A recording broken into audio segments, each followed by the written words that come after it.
America, Florida. Miami International Airport. May 11th, 1996. 11:30 a.m. 24-year-old Jay Smith is being dropped off by his good friend Scott Flyman.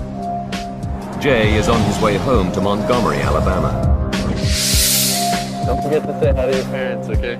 Tomorrow is Mother's Day, and his whole family are looking forward to seeing him, especially his mother Susan, who dotes on him. He is a wonderful child. I could not have asked for a better son. He is perfect in every way. Jay checks the board for his flight, ValueJet 592, due to leave at 1 o'clock. He's there in plenty of time because security is especially tight at the moment.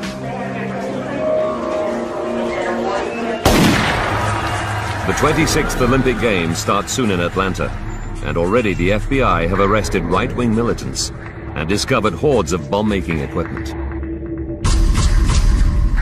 Islamic terrorist Ramzi Youssef is also in the headlines. He's accused of trying to blow up the World Trade Center. The FBI believes that members of his gang could still be at large and ready to strike. Airliners are thought to be a prime target. Booked on the same flight as Jay Smith are Sue and Ron Carpenter. They got married just 3 days ago on a cruise ship in the Caribbean. Sue's brother, Mike, is delighted for them. She was never happier in her life, and I don't think Ron was either. They had common interest, enjoyed being together. They were such a good match. Also traveling to Atlanta, there are several children. Among them, Andrew Leonard, his brother Jeremy, and sister Tabitha. She turns 13 a week today. Call for ValueJet flight 592. In total, 105 passengers are about to board the aircraft. It's a Douglas DC-932, a twin-engine jet with a distinctive T-tail stabilizer at the rear. The DC-9 has been in service for over 3 decades and was once a mainstay of American domestic aviation. But its history is not without incident. Since 1966, 77 DC-9s have been lost, with more than 1,800 fatalities. Now 27 years old, this particular plane has clocked up over 68,000 hours in the air and is currently owned by the budget airline ValueJet. 1:25 p.m. Flight attendant Mandy Summers welcomes the passengers aboard. Her bubbly personality has earned her the nickname Mrs. ValueJet. She's only had the job for a few months, but she's hoping for promotion soon. She just knew it wasn't really where she wanted to be in her life. I guess she envisioned it as something more than it really was when she actually started. At the gate, ramp agents load the DC-9's forward cargo hold with passenger baggage, 23 kilos of US mail, and some aircraft parts, 3 tires, and several cardboard boxes labeled COMAT, short for company material.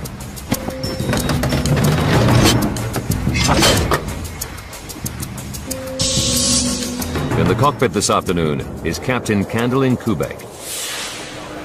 All right, Richard, how about a before-start checklist? She has 2,000 hours flying time on DC-9s. And within ValueJet, she's famous for her dedication to the job. She couldn't get it out of her blood. She was destined to fly and just wasn't happy any other way. Surprise! The day before, Candy celebrated her 35th birthday. Her crew threw her a surprise party on board the plane at Dallas and wanted her to go line dancing. But typically, she refused. She said they knew better, that I will never go out the night before a flight. 1:30 p.m. And the aircraft is 30 minutes behind schedule. There have been some minor mechanical problems. The jet's autopilot isn't working properly. A fuel gauge and cabin phone are out, and there's been a fault in the hydraulics backup circuit. Fuel cross feeds?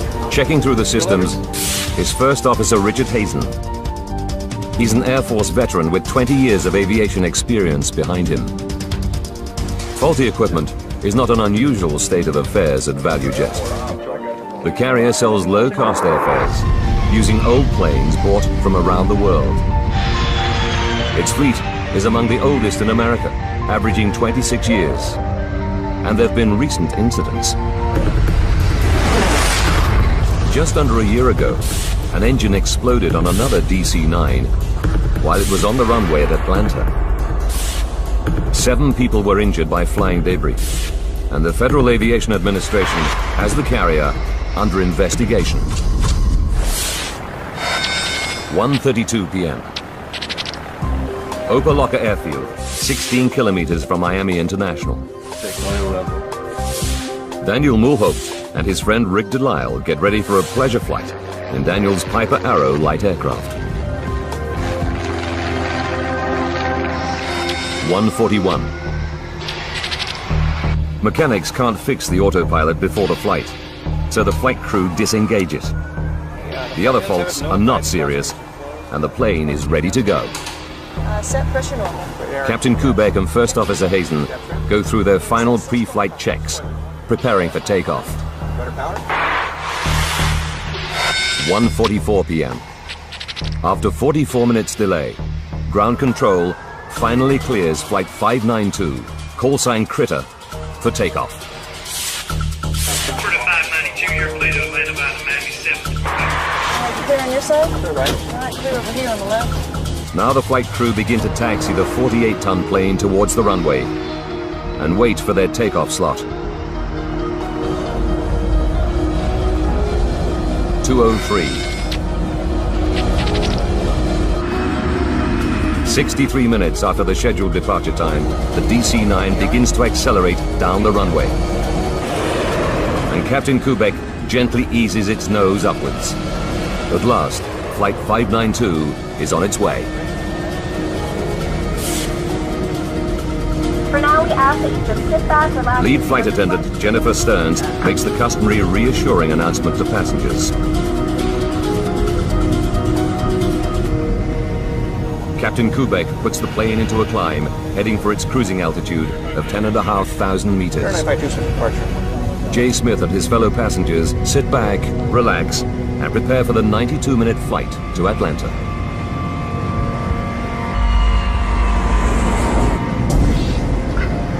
But at 2:10 p.m., just minutes after takeoff, people start to smell smoke. Flight attendant Mandy Summers attempts to reassure the passengers.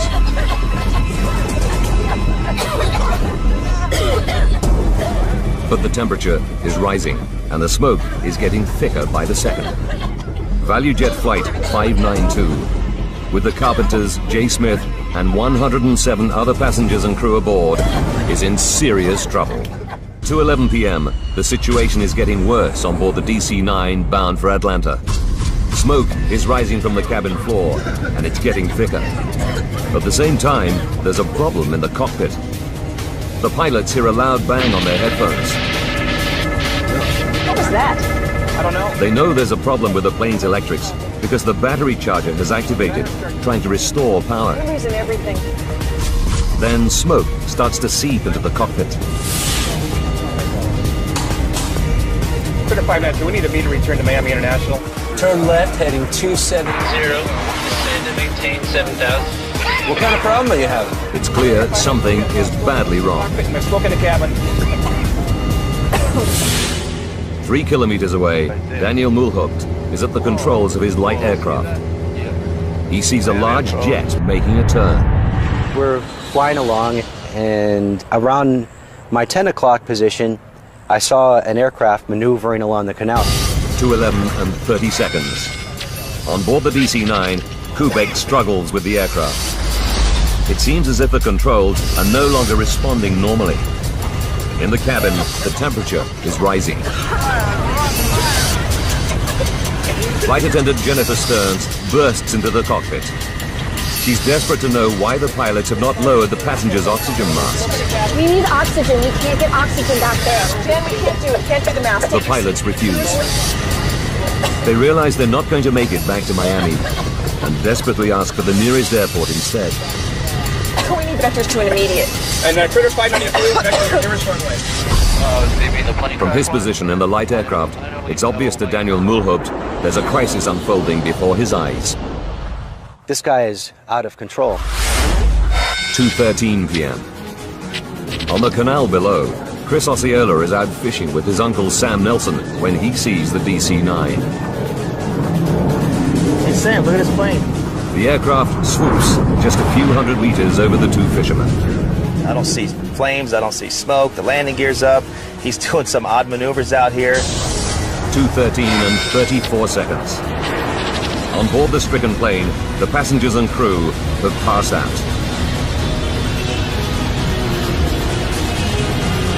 2:13 and 42 seconds. Just 9 minutes and 27 seconds after takeoff. Flight 592 crashes into the Florida Everglades. These photos, taken from the light aircraft just seconds after impact, show only a dark pool of fuel on the surface of the swamp. From his plane, Daniel Mulhaupt radios ground control at Miami and tells them he's just seen a plane crash. He stays above the site to help the emergency services locate the spot.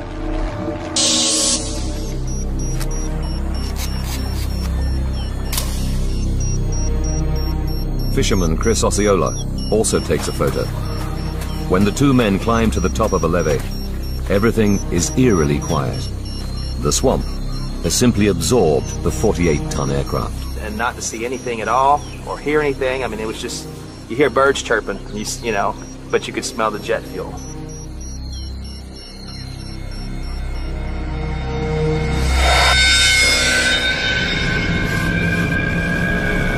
The crash site is 270 meters away from the nearest levee and 14 kilometers from the nearest road. Rescuers can only reach it by airboat and helicopter.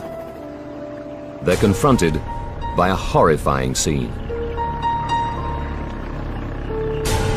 Sergeant Felix Jimenez from the Miami-Dade Police is one of the first to arrive.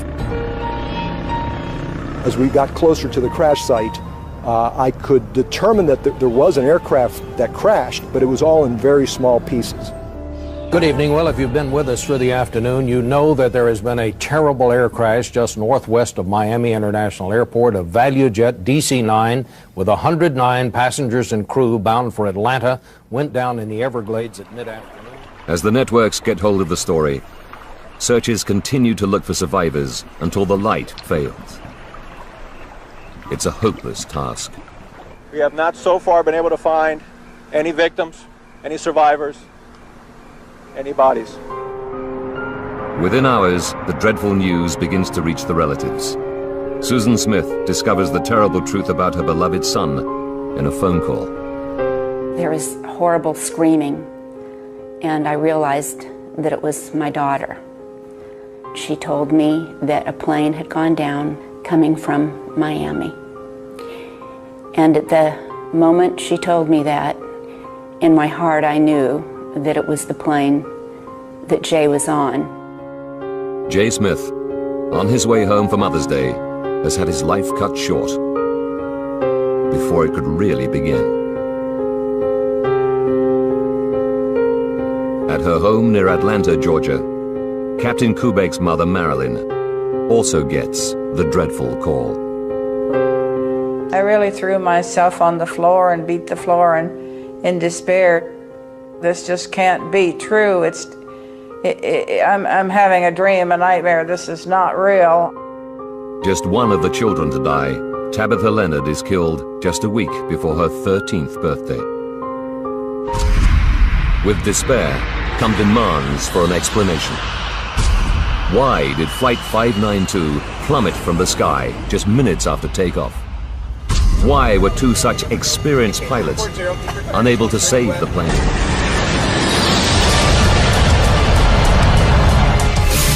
Now, by rewinding the events of that fateful day and going deep into the investigation, we can reveal what really happened to ValueJet Flight 592. Advanced computer simulation will take us where no camera can go, into the heart of the disaster zone.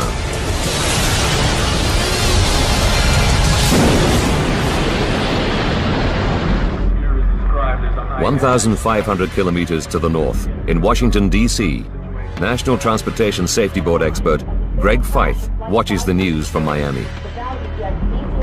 He's led 2 major investigations for the Safety Board before, but he already knows this one will be a uniquely difficult challenge.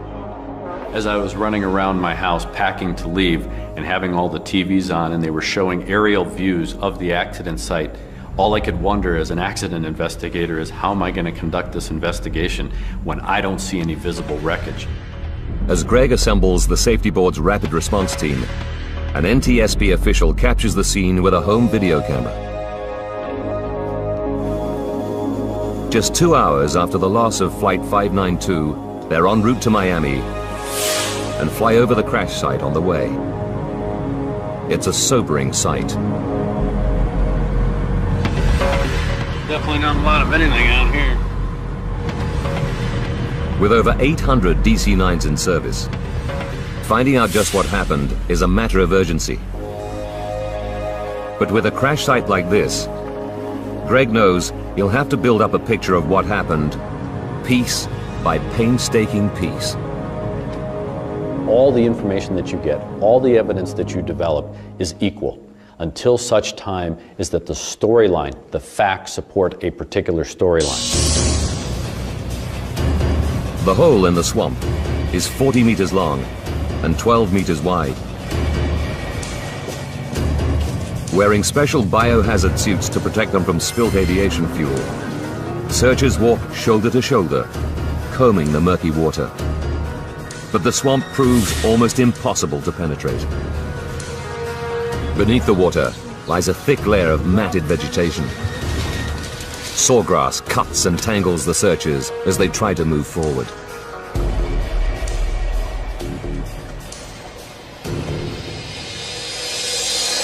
What is your full name, please? Jesse Lowell Fisher. And your occupation?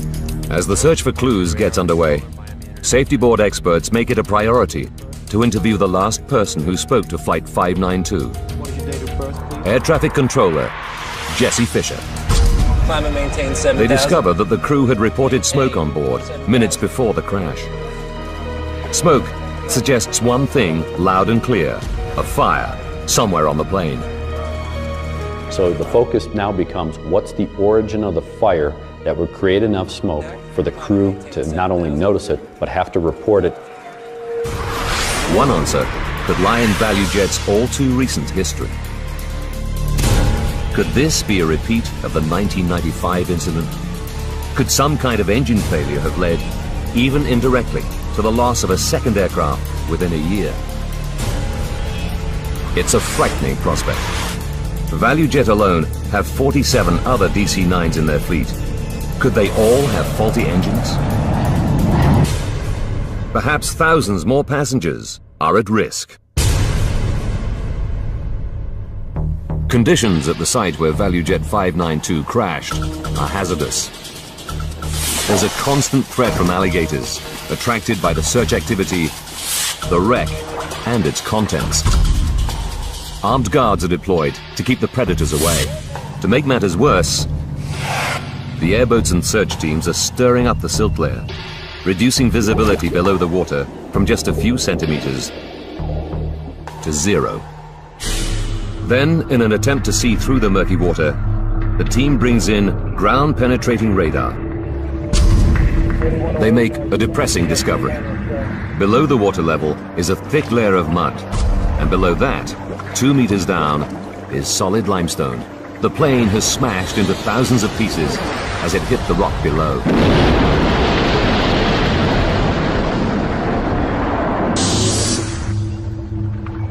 The team starts to piece together all the recovered debris at nearby Kendall Tamiami Airport, where Safety Board specialists will examine it closely.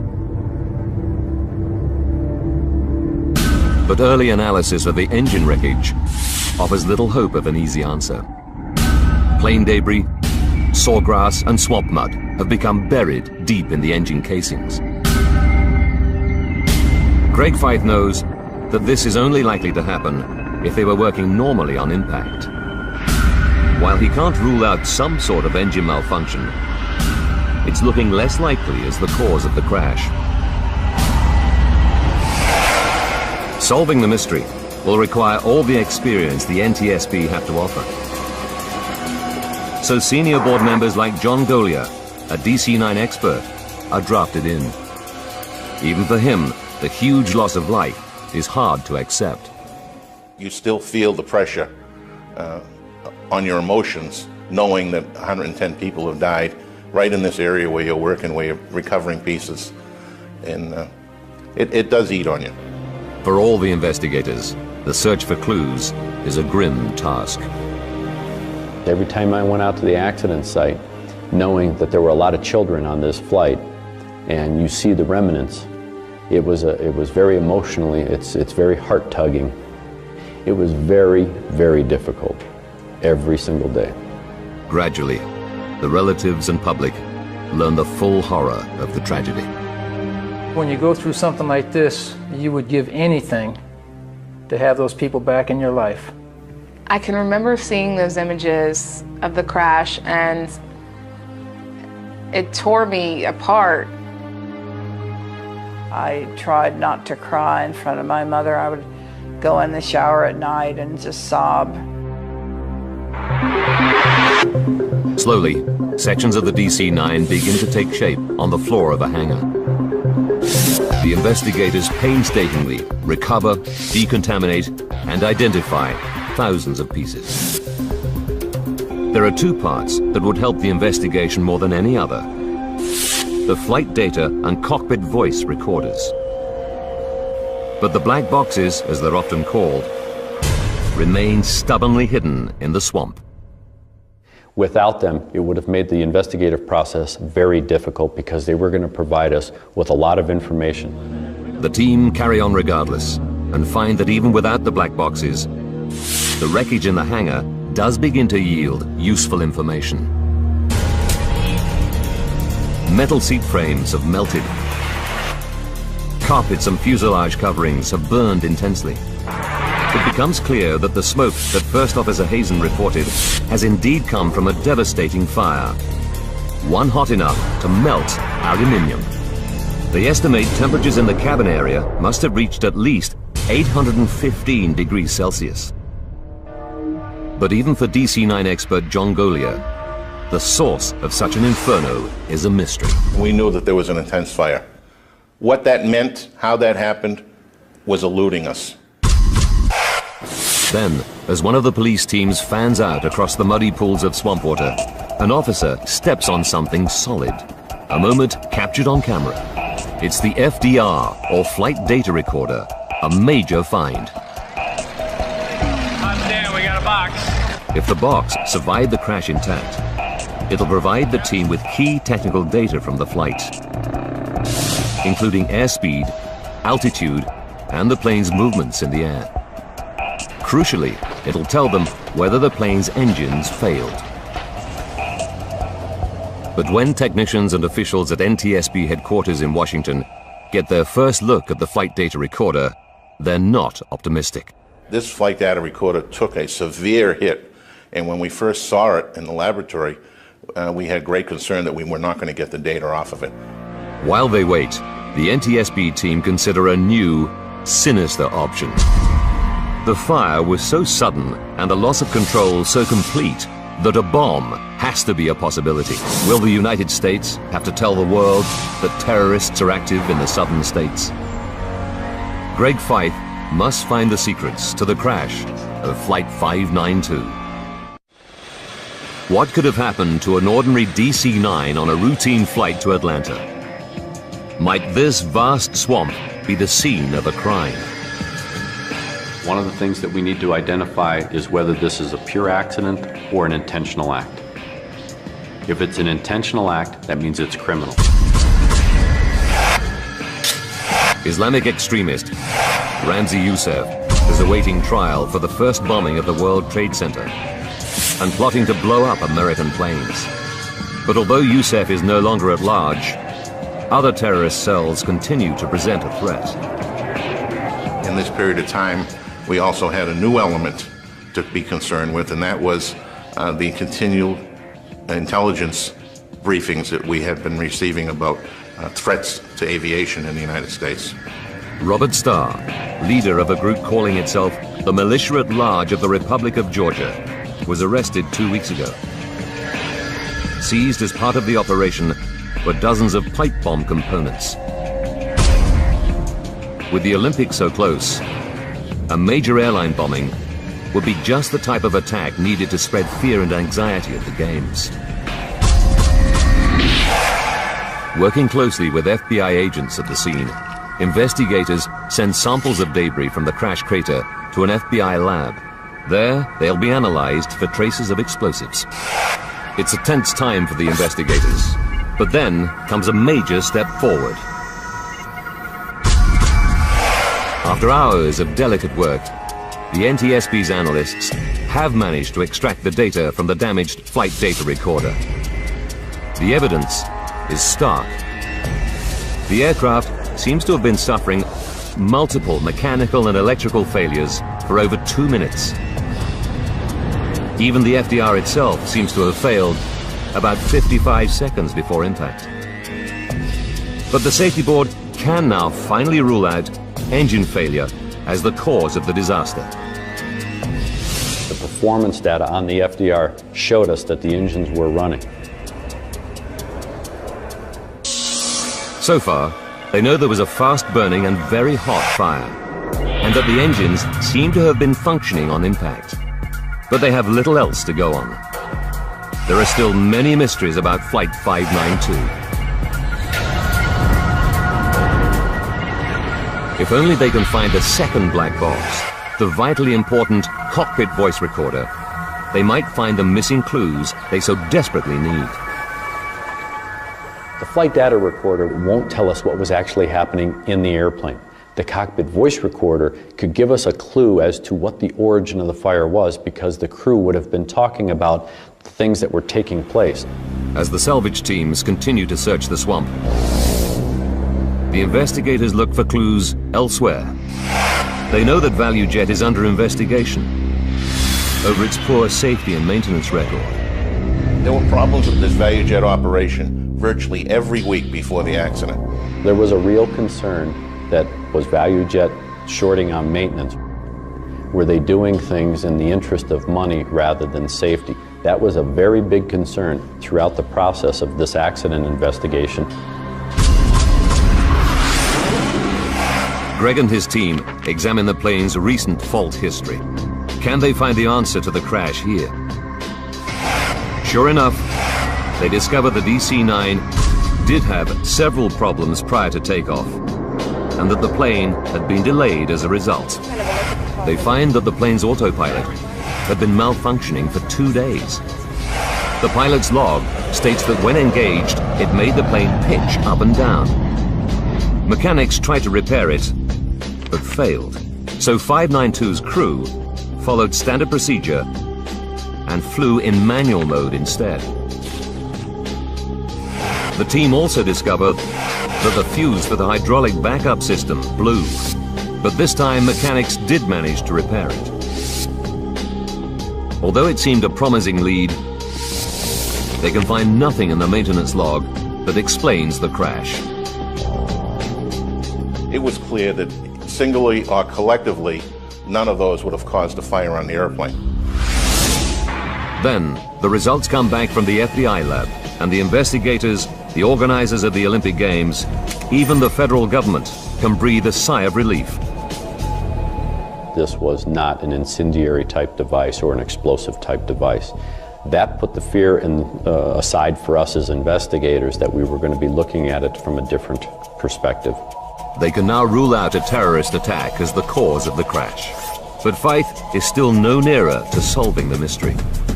Finding the cockpit voice recorder, or CVR, is still their best hope in the search for the cause of the disaster. By Sunday, May the 26th, The search has been going on for more than 2 tough, frustrating weeks. Today, the search party is 1 man short. So Sergeant Jimenez, the policeman who'd been one of the first on the scene after the crash, volunteers to go back into the swamp. The search was very difficult. It's 80 and 90 degree weather, high humidity. Almost every day we had thunderstorms and we had to evacuate the crash site. Finally comes the break everyone has been hoping for.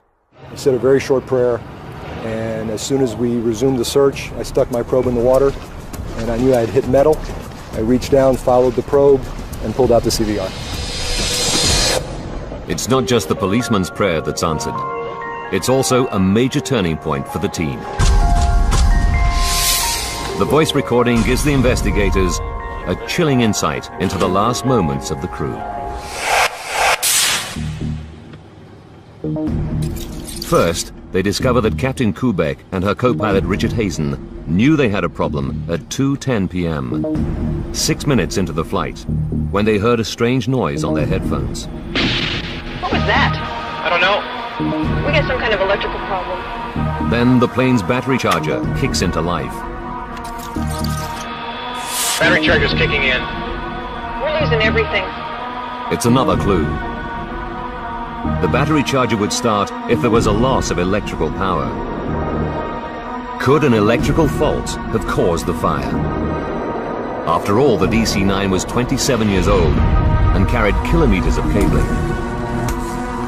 A faulty wire in or near the passenger cabin might have caused a spark and started the blaze.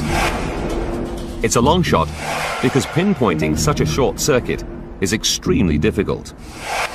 But spurred on by the cockpit conversations and the FDR record, Greg tells the investigators to probe the remains of the wiring and the circuit breakers. Much of the wiring has been badly damaged or completely destroyed. The rest is in bits on the hangar floor. But for the team, there could still be clues to be had. Because it's broken in 10 places, that doesn't mean it's not going to tell you a story. Every one of those pieces, when you decide to look at them, has a story to tell. But try as they might, they can't find any evidence for a short circuit. It's another dead end. Once more, they return to the cockpit voice recorder. We need oxygen. We can't get oxygen back there. Nearly 3 minutes before the crash, Flight Attendant Jennifer Stearns opens the cockpit door. It's clear that the passengers in the cabin are the first to be overcome by smoke. To Fife, this places the fire somewhere behind the pilots.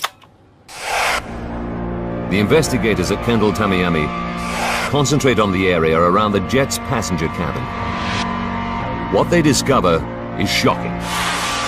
The fire was so intense here that the floor has literally melted away. Could something beneath the passengers' feet, possibly in the forward cargo hold, have started the fire? It's an unlikely scenario. This compartment is officially known as a Class D hold. Completely airtight, it also has a fireproof lining. Any blaze here should quickly burn itself out through lack of oxygen. But Fife decides to check it out anyhow.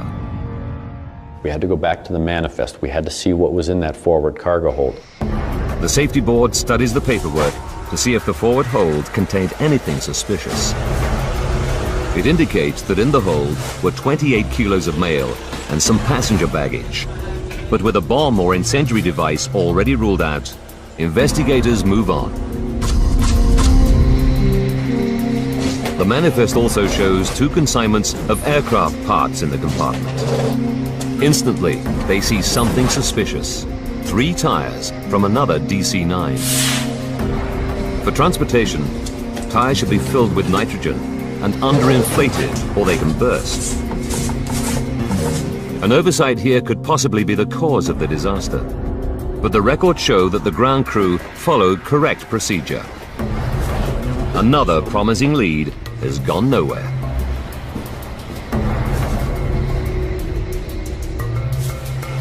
The shipping ticket also lists 5 cardboard boxes full of parts labeled oxygen canisters loaded in the hold.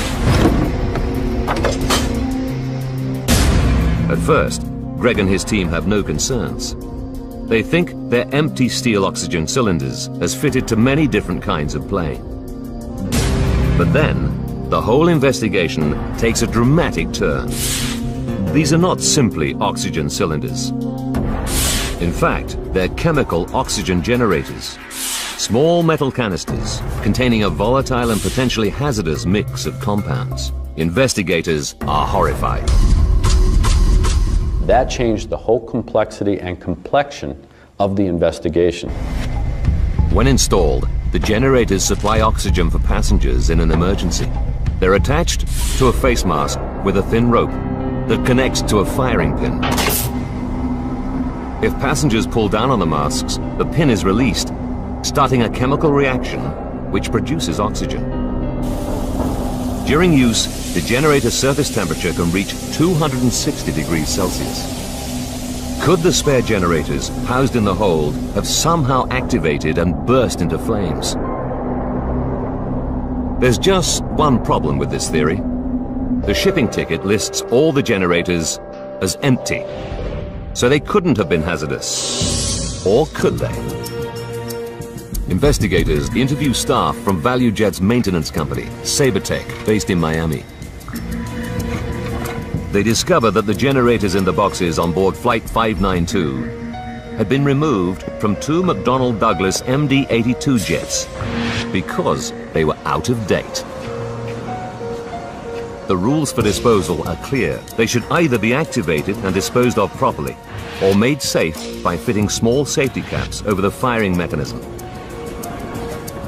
Sabertech produces work cards confirming that the generators were properly dealt with. But then comes a remarkable discovery. Salvage teams recover 28 of the generators from the swamp, 18 almost intact. Greg and his team examine them carefully. To their amazement, they discover that 9 of the 28 show signs of activation. At least some of the oxygen generators could not have been empty as the shipping ticket said. When they question the Sabertech workers further, they admit that they did not fit any safety caps on the canisters. They just duct taped the cords round the metal canisters or cut them and stuck the ends down with tape. Then they signed off the work cards, even though the correct procedure hadn't been followed. Finally, a stock clerk packed them loosely under a layer of bubble wrap. I couldn't understand how the process could break down so substantially, and the carelessness that originated on the shop floor could escalate to getting these oxygen generators on the airplane. But so far, it's only a theory. Greg and the team don't know for sure whether an activated generator could produce enough heat to start a fire.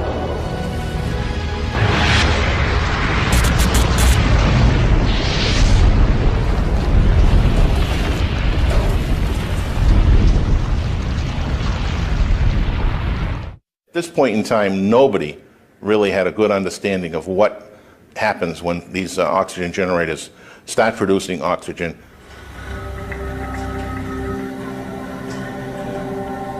The NTSB embark on a critical experiment.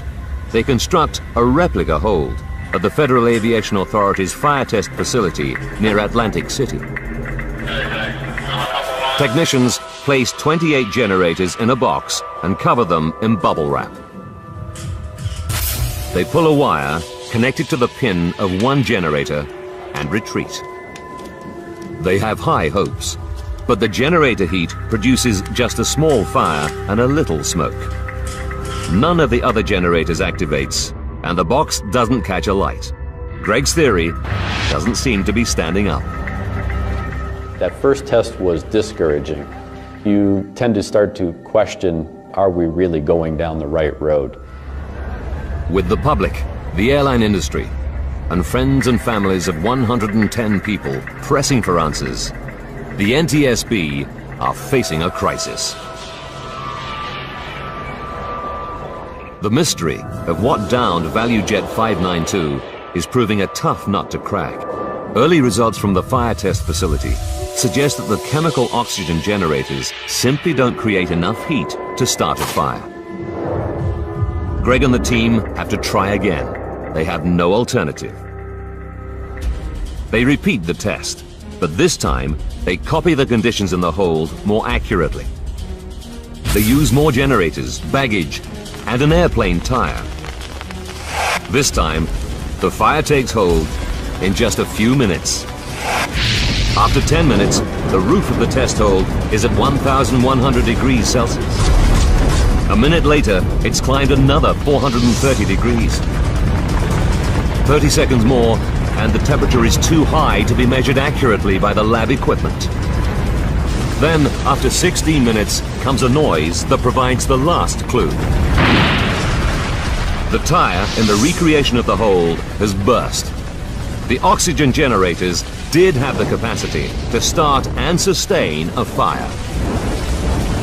You have 144 little blowtorches in essence, and the intensity of the heat escalated from what we found in post-accident testing to over 3,000 degrees. Investigators now know the critical chain of events that led to the crash of Flight 592. They know why a fire started on board the plane, what fueled it, and why the pilots lost control of the aircraft, leaving everyone on board seconds from disaster.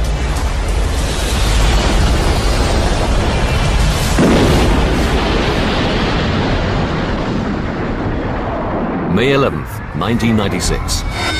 1 hour to disaster. A Sabertech driver pulls up at gate G2 at Miami International Airport with ValueJet cargo for Flight 592. Inside the boxes are 144 out-of-date oxygen generators, loosely packed. A ramp agent places them around a large airplane tire. The pilots are unaware that they have a dangerous load on board. 30 minutes to go. As the plane taxis to the runway, the loose packing and unsecured cargo jolts one of the generators into action. It begins to heat up. 11 minutes to disaster. The plane taxis to its takeoff position. In the hold, the surface of the metal generator gets hotter and hotter. Soon, the heat ignites the cardboard box and bubble wrap, and the blaze begins. 10 minutes to disaster. Flight 592 takes off from Miami Airport. Even though the hold is airtight, the fire is now blazing fiercely, sustained by the oxygen produced by the generators. 3.5 minutes to go. The sound heard by the crew is one of the tires in the hold bursting, just as it did in the lab test. The battery charger's kicking in. We're losing everything. The battery charger can't help the stricken jet, as the fire is consuming everything in its path, including the control cables that run to the rear of the plane. Captain Kubek begins to lose control of the aircraft. Temperatures in the hold have now reached more than 1,650 degrees Celsius. In the cabin, passengers are becoming desperate as they choke on the toxic fumes. We need oxygen. We can't get oxygen back there. Flight attendant Jennifer Stearns rushes into the cockpit, but the pilots refuse to drop the masks, knowing that oxygen would only make the fire worse. 1 minute from disaster. The cabin floor burns and begins to give way. 7 seconds to disaster. Now no one is in control of the plane. The crew are probably unconscious, overcome by toxic fumes given off by the aircraft's interior fittings. Seconds later, Flight 592 nosedives into the Florida Everglades at 800 kilometers an hour.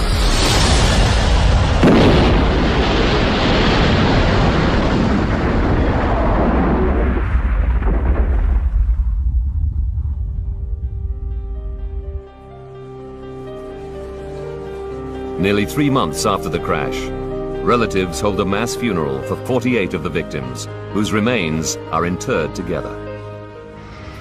ValueJet eventually takes over another company and becomes AirTran.